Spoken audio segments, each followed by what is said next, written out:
Kematian Akhir Abad, karya W.S. Rendra. Ratap tangis menerpa pintu kalbuku.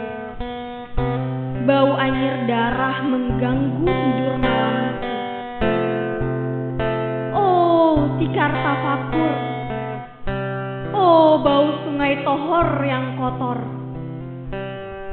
Bagaimana aku akan bisa membaca keadaan ini? Di atas atap kesepian nalar pikiran yang digalaukan oleh lampu-lampu kota yang bertengkar dengan malam, aku menyerukan namamu, wahai para leluhur Nusantara. Oh Sanjaya, leluhur dari kebudayaan tanah. Oh Punawarman, leluhur dari kebudayaan air. Kedua wangsamu telah mampu mempersatukan budaya tanah dan air. Oh Resi Kuturan, oh Resi Nirarta, empu-empu tampan yang penuh kedamaian. Telah kamu ajarkan tatanan hidup yang aneka dan sejahtera, yang dijaga oleh Dewan Hukum Adat. Oh, bagaimana aku bisa mengerti bahasa bising dari bangsaku kini? Oh, kajau lalido bintang cemerlang tanah ubi, negarawan yang pintar dan bijaksana. Telah kamu ajarkan aturan permainan di dalam benturan-benturan keinginan yang berbagai ragam di dalam kehidupan. Ade, bicara, rapang, dan warna. Oh, lihatlah wajah-wajah berdarah dan rahim yang diperkosa muncul dari puing-puing tatanan hidup yang porak-poranda. Kekuasaan, kekerasan, berak dan berdahak. Dia di atas bendera kebangsaan.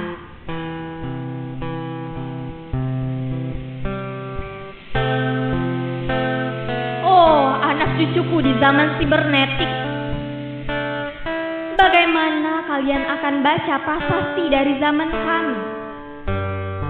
Apakah kami mampu menjadi ilham kesimpulan? Ataukah kami justru menjadi sumber masalah di dalam kehidupan? Dengan puisi ini aku bersaksi bahwa rakyat Indonesia belum merdeka. Rakyat yang tanpa hak hukum bukanlah rakyat merdeka.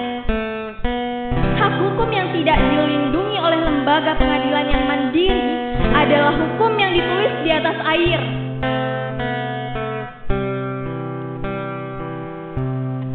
Bagaimana rakyat bisa merdeka bila birokrasi negara menjadi aparat pemerintah dan tidak menjadi aparat rakyat yang otonom mandiri sebagaimana layaknya di negara yang berdaulat rakyat?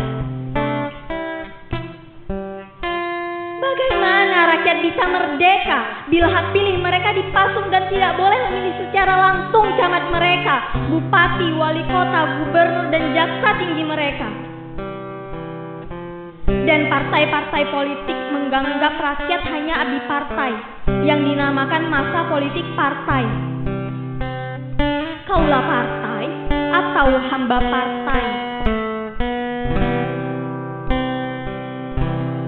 Bagaimana rakyat bisa merdeka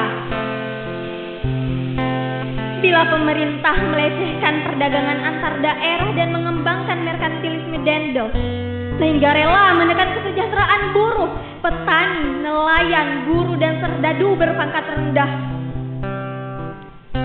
Bagaimana rakyat bisa merdeka bila provinsi-provinsi sekedar menjadi tanah jajahan pemerintah pusat? Tidak boleh mengatur ekonominya sendiri, tatanan hidupnya sendiri, dan juga keamanannya sendiri. Ayam, serigala, macan, ataupun gajah, semuanya peka pada wilayahnya. Setiap orang juga ingin berdaulat di dalam rumah tangganya. Setiap penduduk ingin berdaulat di dalam kampungnya. dan kehidupan berbangsa tidak perlu merusak daulat kedaerahan. Hasrat berbangsa adalah naluri rakyat untuk menjalin ikatan daya cipta suku yang penuh keaneka kehidupan dan kemakluman wilayah pergaulan yang lebih luas untuk merdeka bersama. Tetapi lihatlah selubung kabut saat ini. Penjajahan tatanan uang, penjajahan modal, penjajahan kekerasan senjata, dan penjajahan oleh partai-partai politik masih merajalela di dalam negara. Dengan puisi ini aku bersaksi bahwa sampai saat ini aku tanda tangani para elit politik yang berkedudukan ataupun yang masih di jalan tidak pernah memperjuangkan sarana-sarana kemerdekaan rakyat. Mereka hanya rusuh dan gaduh memperjuangkan kedaulatan golongan dan partainya sendiri. Mereka hanya bergulat untuk posisinya sendiri. Mereka tidak peduli dengan posisi rakyat. Tidak peduli pada posisi hukum, posisi polisi, ataupun posisi birokrasi. Dengan fisik, mereka akan mendaur ulang malapetaka bangsa dan negara yang telah terjadi. Oh, Indonesia. Indonesia, negara yang kehilangan makna. Rakyat sudah dirusak asas tatanan hidupnya, berarti sudah dirusak pula kemanusiaannya. Maka sekarang negara tinggal menjadi peta, itu pun peta yang lusuh dan hampir sobek pula.